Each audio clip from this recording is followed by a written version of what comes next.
Hey crafters, happy October. I hope you are enjoying a beautiful fall and enjoying all the things that you love. Maybe it's your pumpkin spice yumminess, maybe it's fall decorations, maybe it's, getting all your Halloween stuff unpacked. Maybe it's just busting out an old sweater that you love and you can finally wear it again. Fall. It's just nice. And yeah, the leaves are starting to change a little bit for us where I am, and definitely pumpkin picking is a thing, so I've really been enjoying it and been trying to take a little time to celebrate fall for sure. I did go on a pumpkin picking mission today.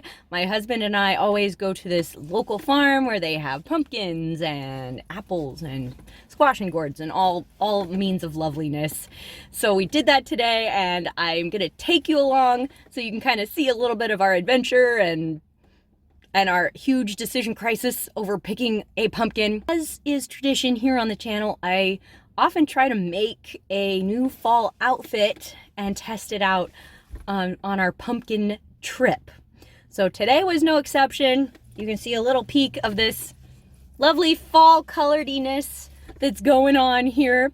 I will show you the fabric in a little more detail and show you the pattern that I used. I used an old favorite, kept things pretty basic because I wanted a dress that was really easy to wear for a lot of occasions. Maybe it's, walking around getting a pumpkin, or maybe layered more, maybe dressed up, maybe dressed down, whatever. Just looking for a really easy dress to wear and hopefully easy to make. I do like to complicate things. So not gonna lie, things got a little more complicated than I wanted them to be, and I had my frustrating moments, partially because I was finishing it very close to when we were going to be pumpkin picking. Yeah, I wore it today, and I'm really enjoying it. I think I'm gonna love wearing this. So let me show you the pattern. Let me show you what we're working with. I'll talk you through just what I was making for this pumpkin trip, and then I'll take you along as we pick out pumpkins and we can go on the adventure together. Come along and let's see what we find. Well, you guys, you might recognize this pattern because I have made it once before, but oh my goodness, look at this fabric. Isn't this great? Super saturated, kind of nubby linen blend that I got as a remnant. And I've been saving it for a while because it just was never quite right for what I needed until right now. It feels so right now with the fall colors and a little texture. Ugh, I'm loving it. So I'm so excited. Back to our pattern. I did use this same pattern when I made my quote-unquote ugly dress project in the spring. And depending on how you look at this pattern, you might consider it slightly ugly in the best possible sense. I mean, it's really basic. It's got 2 darts for a little bit of shaping. You could add a channel for elastic at the waist if you want, or not. It's really simple, like a shift dress, very boxy. It's kind of one of those, hey, I'm wearing a dress and I look cute, but I'm not trying to impress you kind of a thing. Anyway, I just appreciate that vibe a lot. I have a whole list of modifications I like to make to this because, I like to complicate things. But we're basically going to be going for this dress, but a different neckline and maxi length, I think. Let me show you what I'm talking about. Okay, pattern time. Let's get to the beginning. Okay, not a whole lot of pieces we gotta cut out. Nothing too complicated. Awesome. Okay. Now this V-neck with this cool insert. I have done that before, the first time I tried this pattern, and I like the way it looks, but it did take a bunch of extra time. You're trying to face these pieces, sew them together. I had a difficult time sewing these corners and clipping to the corner and getting those to lay flat and not pucker. It was just a little frustrating. Took some time. I mean, it was fine. You know, I'm a learner, so things take me more time, but I also didn't love how on the inside it wasn't really finished. Like you have these raw edges that you have to like zigzag stitch. So, I didn't love it. So if you'll remember from my ugly dress project, I changed it. This is the top of the front of the bodice here. I did a little math and figured out that that V neck, I don't know, neckline took about 2 inches or added about 2 inches to the front panel. So I taped in a little bit of pattern paper and played around with a new neckline that would raise the neck a little more than that. And yeah, I did a mock-up and kind of tested this out until I figured out how I like it. Sometimes I'll raise this 1/2 inch, sometimes I'll do this scoop. Of course, since I changed this, that meant I had to then trace like a facing piece and then a back facing piece for the neckline. Yeah, because, you know, complications. But I like this. I like this. That's one modification. Another modification. Let's see, I'm reading my notes here. What do I like? Oh, yep, I like a maxi length on this guy.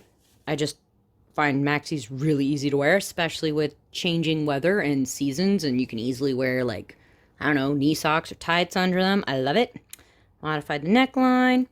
Oh, I found that for me, as a curvy human, I found that I would use the pattern size about 14 in like the bust area, but if I used 14 for the whole dress, it was too big in the shoulders and really square looking. Like it looked a little bit too big.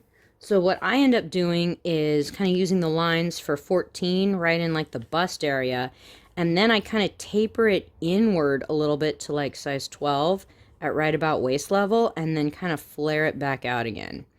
And I just kind of finagle the pattern a little bit while I do that. I also use the smaller size 12 for the shoulders as well, just to kind of rein in a little bit of that boxiness.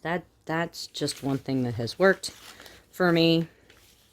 Oh, my note also says, hey, make sure if you're making a maxi to make sure you kind of flare the bottom of the dress, because it's pretty square. It's not very wide at the bottom, so if you're making it longer, you'll want to flare it out a little bit.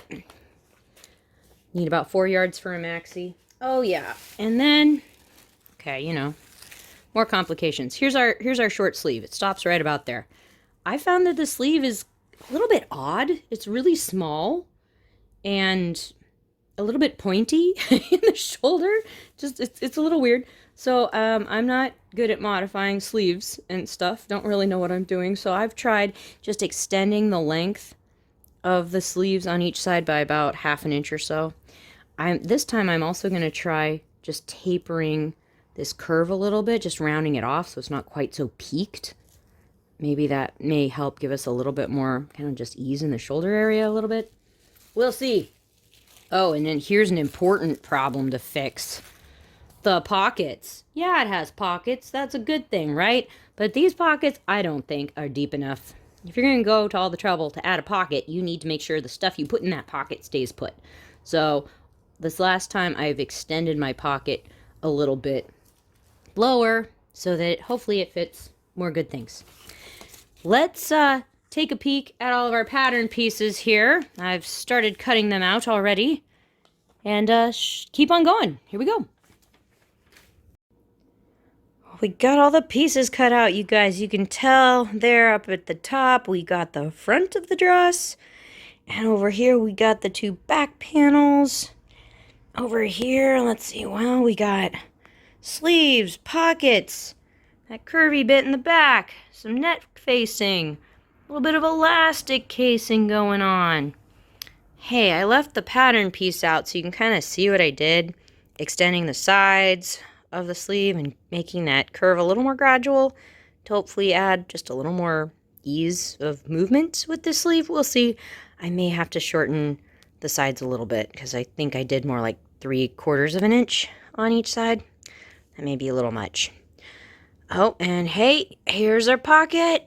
Yes, made that a little deeper. And of course, we actually have 4 of those.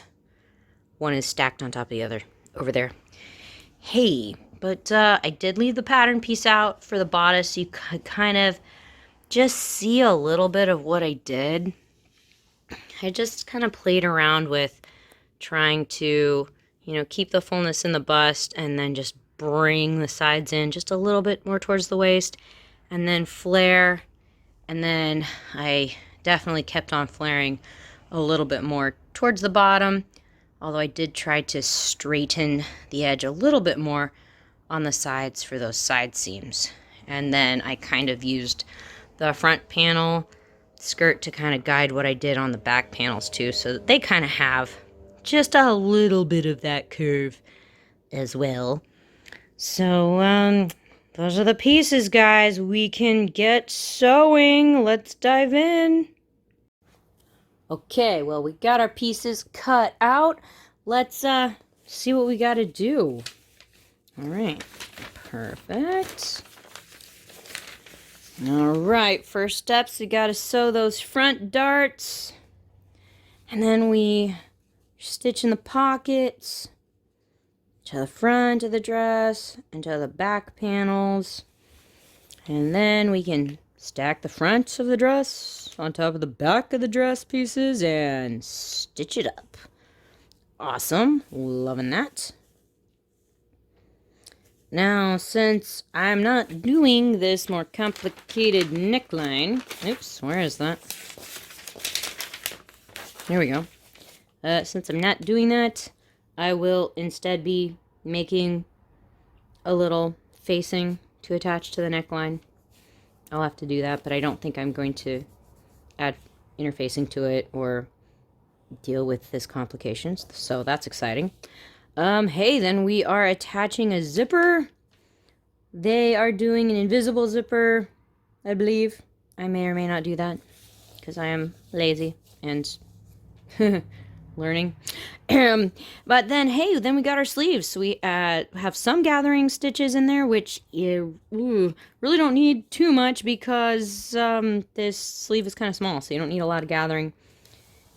Fit that into the dress. Hem the sleeve. Love it. Ooh, and I do recommend using the side slits at least a little bit, especially if you're making a maxi length, because it gives you a little bit more range of motion, since this dress skirt is not very poofy. Of course, you're hemming right there, and then, hey, I think I am going to do this. I think I'm going to add a casing for elastic around the waistline just to kind of add a little bit of shape to this dress. We'll see. I'll try it on, but I think I'm going to do this. They're using bias tape. I think I'm just going to use a long strip of the fabric and kind of fold it and iron it like single fold bias tape. And then, yeah, insert some elastic. And hey, we have a dress. Pretty straightforward. Will it still take me longer than I think it should? Yeah, probably. Let's get to pinning those darts. Let's sew some darts. Let's tack some pockets and get started. Here we go.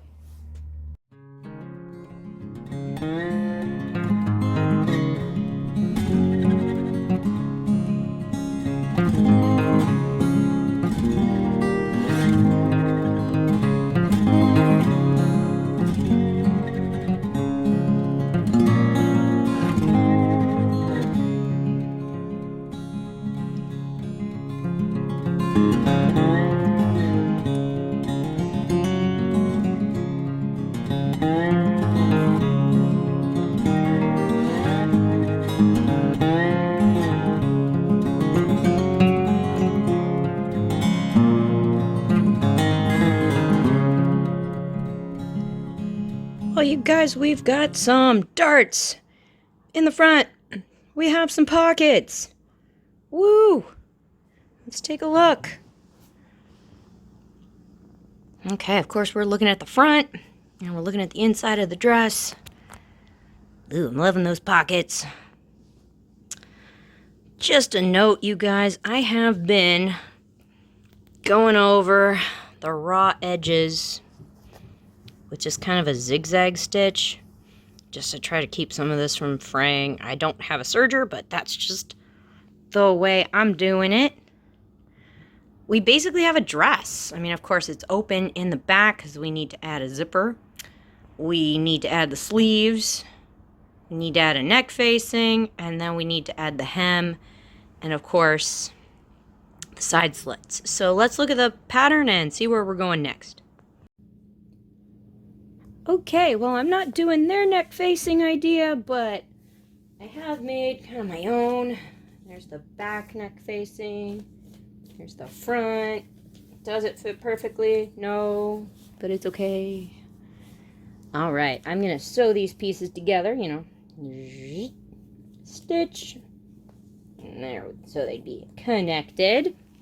And then I'm going to iron under, just a narrow hem going around, you know, like that. Make a nice finished edge and stitch that.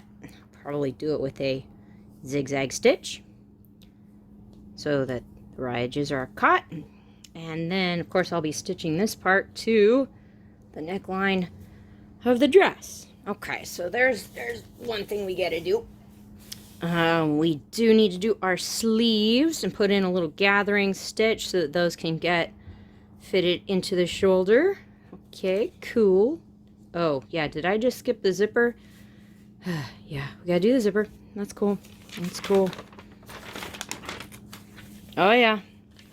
Okay, side slits. Oh, and yeah, I forgot. I'm probably going to be putting in the channel for the elastic. Definitely going to take some time, but I think it'll be worth it to give the dress just like a little bit of shape, but like kind of just like easy, comfortable shape.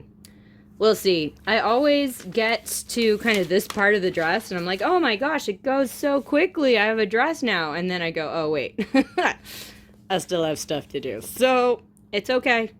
Let's get zen, make a nice cup of tea, and get going.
Alright, you guys, well, we got a lot of good stuff going on.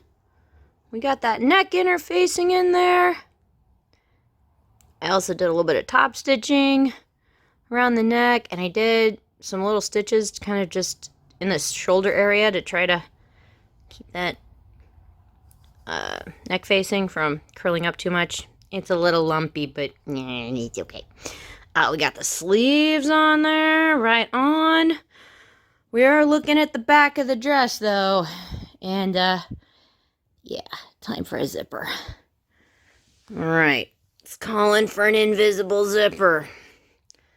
I have made this dress pattern before, but I haven't tackled the invisible zipper yet. I am watching some YouTube tutorials on how to do it, though, and I'm going to try to be brave. I'm going to try to figure out how to do this. Thanks to the YouTube experts. I'm going to try, because I have some projects coming up that I'm going to need an invisible zipper for, so pray for me, you guys. Pray for me. And, of course, I will link the really helpful videos down below, because my explanation's not going to be so helpful, because I don't know what I'm doing yet. See you in a bit.